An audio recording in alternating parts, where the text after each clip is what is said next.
আসসালামু আলাইকুম। প্রবাহ নিউজ টিভির দুপুরের সংবাদে আপনাদের স্বাগতম।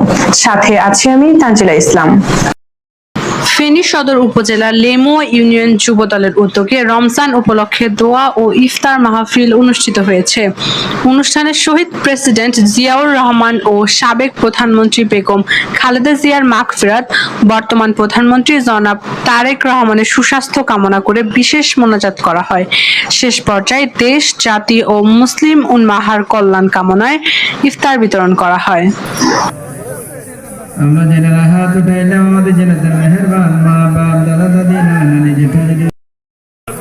আজকের ইফতার মাহফিলে আমরা অংশগ্রহণ করে ইফতারের পূর্ব মুহূর্তে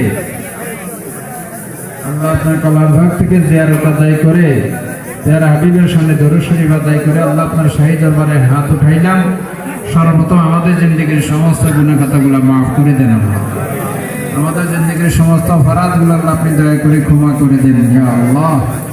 আয় আল্লাহ তাআলা, খাস করে আমরা এতক্ষণ পর্যন্ত যাকে হযরত মুহাম্মদ সাল্লাল্লাহু আলাইহি ওয়াসাল্লামের যে সমস্ত আদেশ নিষেধ সুন্নাহ আমাদেরকে পালন করার জন্য বলেছেন, মুহাম্মদ সাল্লাল্লাহু আলাইহি ওয়াসাল্লামের আদেশ নিষেধের উপর আমরা যেন জুলুম না করি। সর্বোপরি আমাদেরকে এই রমজান শিক্ষা দিয়ে আমরা মানুষের পাশে থাকবো, নিজে সৎ চলার চেষ্টা করব, সৎ জীবনযাপন করার চেষ্টা করব। ইতিমধ্যেই আমি জাতীয়তাবাদী যুব দলের পক্ষ থেকে আপনাদেরকে একটা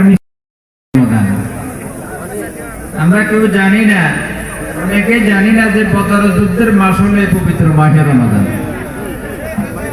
ইসলামের প্রথম ফয়সালাকারী যুদ্ধ।